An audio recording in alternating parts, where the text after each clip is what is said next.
Hi friends, ఈరోజైతే Sunday special నేనైతే ఈరోజు పాయా సూప్ చేసుకుందాం అనుకుంటున్నానండి. చాలా ఈజీ ప్రాసెస్లో సూప్ ఎలా చేయాలో చూద్దామండి. అంటే ఇది షేర్వా లాగా కాకుండా సూప్ ఒకటి చూపిస్తున్నానండి మీకు సింపుల్ వేలో.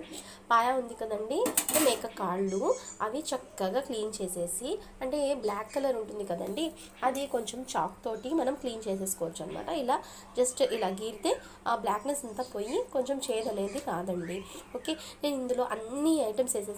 నేను ఏం వేసానంటే అల్లం వెల్లుల్లి పేస్ట్ వేసాను, సన్నగా కట్ చేసుకున్న ఉల్లిపాయలు వేసాను, కొద్దిగా జీలకర్ర, అలాగే బిర్యానీ ఆకు, అలాగే 4-5 లవంగాలు, అలాగే కొన్ని 10 మిరియాలు వేసానండి, 2 పచ్చిమిర్చి వేసాను, కొన్ని పుదీనా వేసాను, పసుపు, సాల్ట్, కొంచెం కారం వేసానండి. దాని తర్వాత కొంచెం చెక్క ముక్క కూడా వేసానండి, అలాగే ఒక యాలక్కాయ కూడా వేసాను. అంటే ఆ స్పైసెస్ ఉండడం వల్ల ఏంటంటే సూప్కి కొంచెం ఘాటుదనం వస్తుందండి.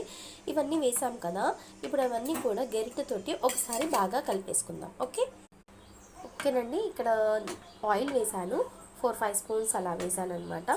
సో పేషెంట్స్, పచ్చం చేసేవాళ్ళు, లేకపోతే ఎవరికైనా కొంచెం పేషెంట్స్కి బలం రావాలి అని చెప్పి సూప్ తాగమని చెప్తూ ఉంటారు కదా, సో వాళ్ళకైతే కొంచెం తక్కువ ఆయిల్ వేసుకోండి, తక్కువ అల్లం వెల్లుల్లి పేస్ట్ వేసుకోండి. నార్మల్గా అయితే నార్మల్ పర్సన్స్ అయితే సూప్ తాగాలనుకుంటారు కదా, వాళ్ళు కొంచెం స్పైసీనెస్ ఆయిల్ కొంచెం ఎక్కువ వేసుకోండి. అంటే మరీ ఎక్కువ కాదు, మామూలుగా వేసుకోండి. ఓకే, ఆయిల్ వేసేసాను, బాగా మిక్స్ చేశానండి. నెక్స్ట్ ప్రాసెస్ ఏంటంటే, ఇప్పుడు చూడండి, స్టవ్ ఆన్ చేసేసి మీడియం ఫ్లేమ్లో పెట్టి కాసేపు ఇది మొత్తం మిక్స్ అయ్యేలాగా, ఒకసారి ఫ్రై అయ్యేలాగా ఒక 5 to 8 మినిట్స్ వరకు ఈ విధంగానే వాటర్ ఏమి వేయకుండా ఇవన్నీ మిక్స్ చేయాలండి. ఓకేనా. నార్మల్గా అయితే తలకాయ కూరకు కానీ ఈ పాయా షేర్వా కానివ్వండి, షేర్వా చేసుకునేటప్పుడు కొంచెం అల్లం వెల్లుల్లి పేస్ట్తో పాటు కొబ్బరి పేస్ట్ కూడా వేసుకుంటారండి, ఎండు కొబ్బరి కానీ పచ్చి కొబ్బరి కానీ. బట్ ఈ సూప్కి అయితే అలాంటి పేస్ట్ ఏం అవసరం లేదు, అల్లం వెల్లుల్లి కొంచెం వేసుకున్నా సరిపోతుందండి. స్పైసెస్ అయితే చాలా ఇంపార్టెంట్ అనమాట సూప్కి ఘాటు రావడానికి.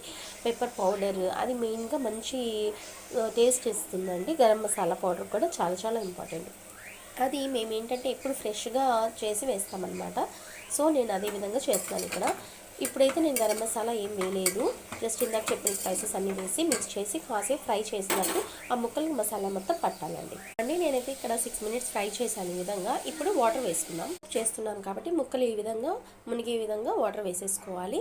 ఇంకేం వేయాల్సిన అవసరం లేదు, కొంచెం కొత్తిమీర ఉంటే వేసేసుకోండి. ఇప్పుడు పౌడర్స్ ఏం వేయకూడదు. పౌడర్స్ ఏమున్నాయంటే ధనియాల పౌడర్, గరం మసాలా పౌడర్ వేసుకుంటాం. అది లాస్ట్లో కుక్కర్ మూత తీసిన తర్వాత చూసుకుందాం. 8 to 9 విజిల్స్ రప్పించండి. ఓకే, అంతేనండి, పాయా సూప్ రెడీ.